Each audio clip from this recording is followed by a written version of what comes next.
అందరినీ లోపలికి తాళం వేసానయ్యా. ఊరు ఒక మాట చెప్పండి, నాకు పోగలెట్టేస్తా. వద్దురా, దానికి ఏరే విషయం పట్టుకొచ్చాను.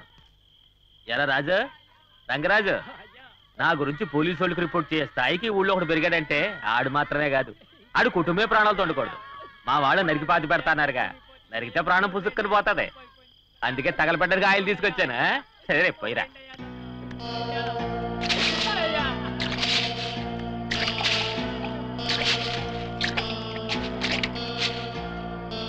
ఈరా కాగడా ఎవడంటిస్తాడు నీ బాబా? అంటించరా.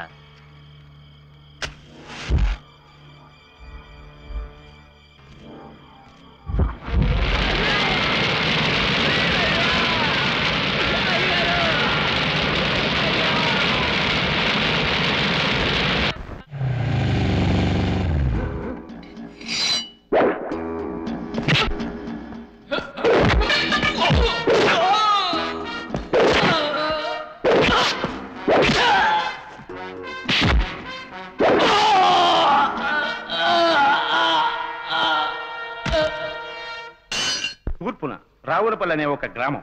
ఆ గ్రామంలో మల్లయ్య అని ఒక రౌడీ క్రిమినల్ అమాయక ప్రజల్ని అన్యాయంగా హత్య చేస్తున్నాడు. వాడి అక్రమాలకు అంతు లేకుండా పోతుంది. వాడి చట్ట విరోధ చర్యలకు ఉదాహరణ చెప్పాలంటే ఆ ఊరు పోలీస్ ఇన్స్పెక్టర్ని అన్యాయంగా హత్య చేశాడు. ఆ పోలీస్ స్టేషన్ని మూసివేశారు. ఇప్పుడు ఆ ఊరికి ఏ పోలీస్ అధికారిని పంపించినా ఏదో ఒక కారణం చెప్పి అక్కడికి వెళ్ళడం తప్పించుకుంటున్నారు. ఇలా జరుగుతూ ఉంటే ఆ గ్రామ ప్రజల గతి ఏమిటి? వాళ్ళకి భద్రత కల్పించడం ఎలా? దీనికి తీర్పేమిటి? తీర్పు నే చెప్తాను. మీరు ఇన్స్పెక్టర్ రాజసింహ. నాకంటే సీనియర్ ఆఫీసర్స్ ఉన్నప్పుడు నేను ఈ విషయం మాట్లాడుతున్నందుకు క్షమించాలి. పర్వాలేదు, చెప్పండి. తల్లికి తెలియని బిడ్డ ఉండడు, అదేవిధంగా పోలీసు వాళ్ళకి తెలియని క్రిమినల్ ఉండనే ఉండడు. ఆ మల్లయ్య ఎవరు, వాడికెంత పరపతుంది, ఎవరి సపోర్ట్తో ఇవన్నీ చేస్తున్నాడనేది ఇక్కడున్న వాళ్ళందరికీ తెలిసిన సత్యం. ఆ క్రిమినల్ జాతకమే మన పాకెట్లో ఉంది. అలా ఉన్నా సరే వాడి మీద చెయ్యి వేయడానికి మనలో ఏ ఒక్కరికి ధైర్యం లేదు. ఎందుకు? మనకు సరైన అధికారం లేదు. తరతరాలుగా కాకుల్ని పిచ్చుకల్ని కాల్చే తుపాకుల్ని పోలీసు వాళ్ళకిస్తున్నారు. ఒక పేట రౌడీ కూడా తనకు తోడుగా 10 మంది మనుషుల్ని పెట్టుకుంటున్నాడు. కానీ పుర ప్రజల్ని కాపాడాల్సిన పోలీస్ స్టేషన్లో ఒక ఇన్స్పెక్టర్ తోడుగా కేవలం 4 పోలీసు వాళ్లే ఉంటున్నారు. అంతకు మించి ఏదన్నా సాధించాలనుకుంటే పై అధికారులు కలగజేసుకుని మన చేతులు కట్టిపడేస్తున్నారు. నేను ఈ పరిస్థితుల్లో ఆ గ్రామానికి వెళ్ళడానికి సిద్ధంగా ఉన్నా. ఒకే వారం నాకు టైం ఇవ్వండి. ఆ రౌడీని కోర్టులో నిలబెడతాను. వాడు చేసిన నేరాలు నిరూపించి శిక్ష వేయిస్తాను. కానీ నేనడిగింది మన డిపార్ట్మెంట్ నాకు చెయ్యగలగాలి. ఏం చెయ్యాలో చెప్పండి. కనీసం నాకు 100 మంది పోలీసులు కావాలి. దారుణాలు జరిగే చోటే కాల్చే అధికారం. అంటే 24 గంటలు ఫైరింగ్ ఆర్డర్స్ నాకు ఇవ్వాలి. కర్తవ్య నిర్వహణలో జరిగే ప్రాణ నష్టానికి నా మీద చర్య తీసుకోకూడదు. Very well demanded. Mister Rajasimha, మీరు అడిగిన అధికారాలు నేను మీకు ఇస్తాను. ఆ రౌడీకి శిక్ష పడాలి, అదే కావలసింది. ఓకే సార్, విజయంతో వస్తాను.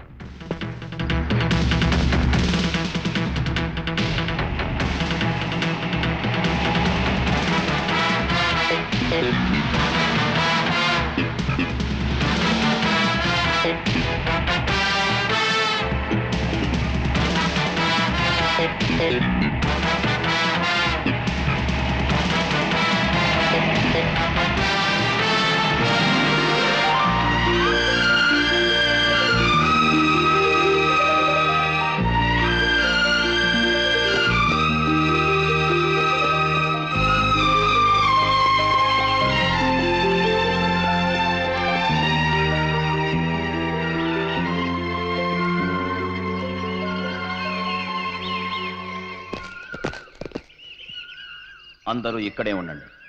నేను మాత్రం వెళ్ళొస్తాను.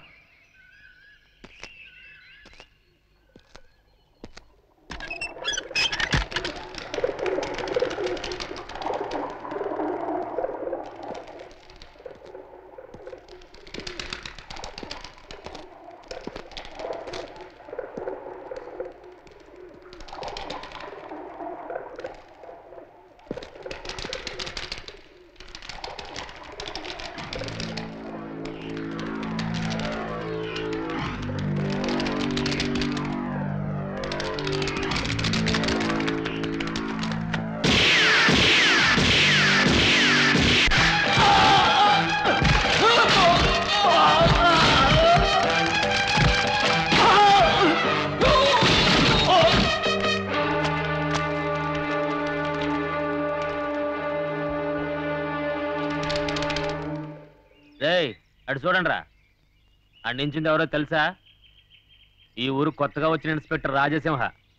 ఇంకా సేపట్లో ఆడికి ఏమవుతుందో చూడండి రా. రే రాజు అన్నా.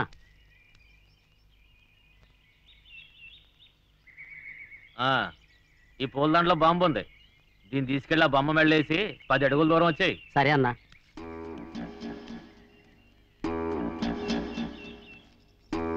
బలరాం, ఆ స్విచ్ నొక్కు.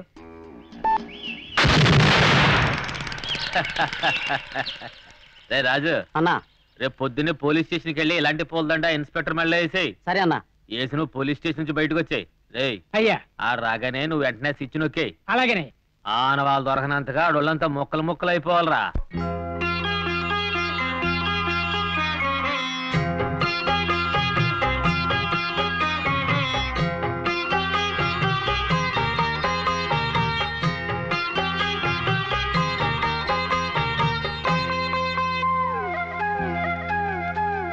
ముద్దు ముద్దు లేత ముద్దు చిట్టి బాబు మాకు ముద్దు ఈనాడు.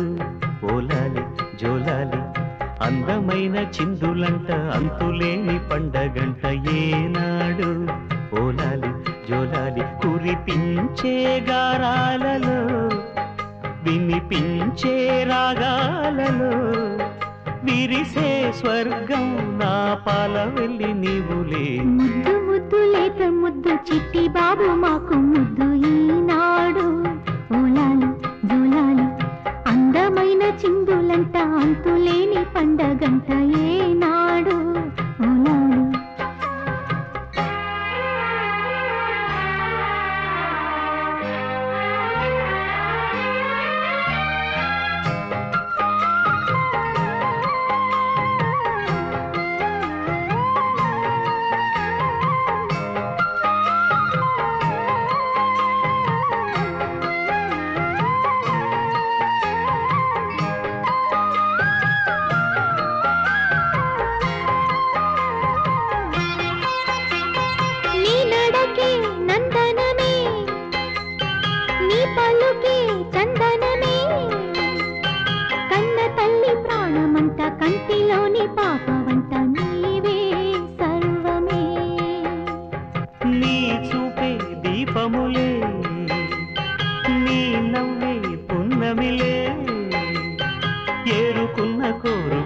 ప్రేమ పంట నువ్వు కావే దైవం నీవెలే.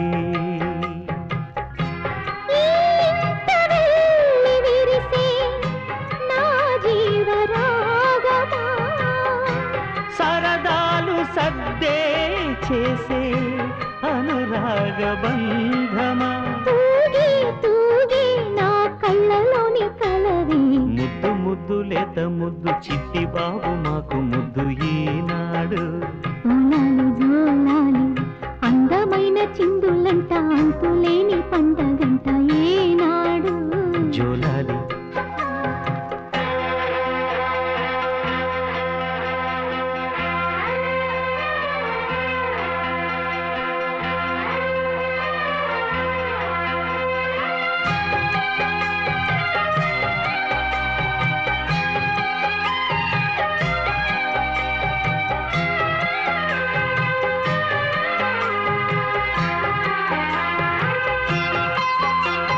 జంకు నీకు వద్దు కన్నా వెబ్బులల్లే దూకునన్నా వీరుడల్లే సాగమంట ఊపిరింక ధైర్యమంట ఎదురే లేదురా.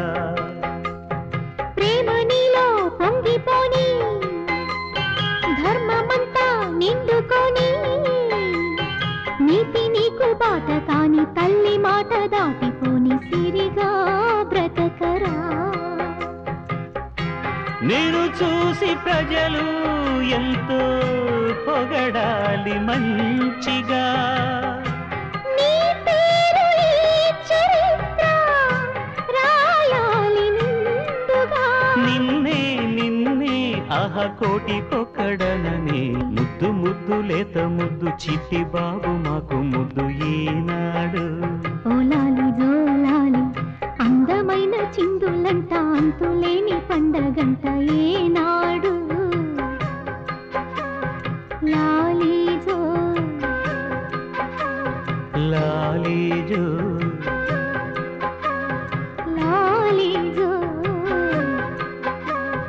లాలీజో.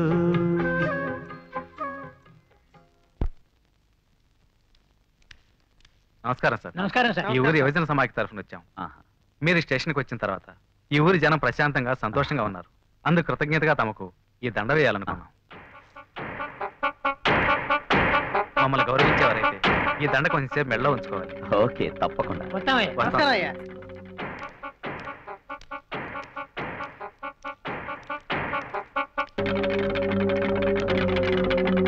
ఏమిటి సార్ చూస్తున్నారు? పూలదండలో పెట్టిన బాంబ్ ఇంకా పేర్లేదనా? కానిస్టేబుల్స్, లాక్కురండి.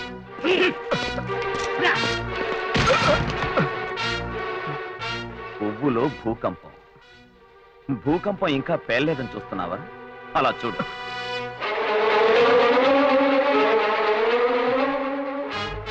స్విచ్ నొక్కాల్సిన వ్యక్తి లోపలున్నాడు. స్విచ్ నా చేతుల్లో ఉంది. ఎస్ఐ, సంఖ్యలు వేయి. సార్ సార్ సార్ వద్దు సార్. ఇప్పుడు నేనేం చేస్తానో తెలుసా? ఈ దండను నీ మెళ్ళో వేసి ఇక్కడి నుంచి బయటికెళ్ళి ఈ స్విచ్ నొక్కుతాను. సార్ వద్దు సార్, నేను చచ్చిపోతాను సార్. నేను 10 అంకెలు లెక్క పెట్టేలోగా నువ్వు పరలోకానికి వెళ్ళిపోతావు. సార్ చచ్చిపోతాను సార్. సార్ 1 2 సార్, వద్దు సార్. 3 అయ్యో, చచ్చిపోతాను. 4 సార్, వద్దు సార్. 5 అయ్యో. 6 7 8 9 10.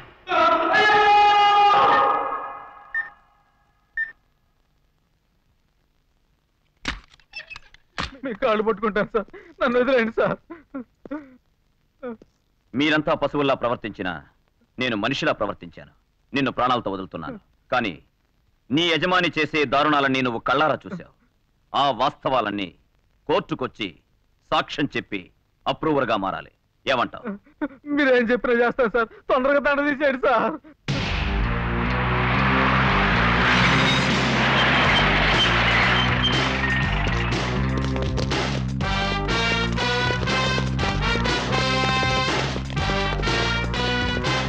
రావయా రావయా రావయా. నువ్వేనా రాజసింహ? నువ్వేదో పెద్ద వీరుడివి సూర్యుడు అని ఊళ్ళో అందరూ చెప్పుకుంటున్నారులే. పోలీస్ స్టేషన్ జరపడి మా వాళ్ళందరినీ దారుణంగా కొట్టావట. చాలా అసహ్యంగా ఉంది.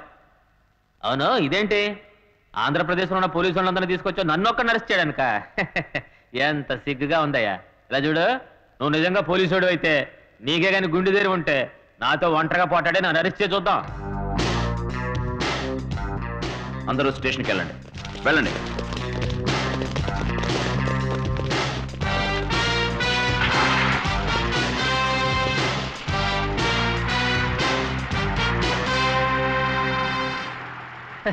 ఓర్పిచ్చాడా?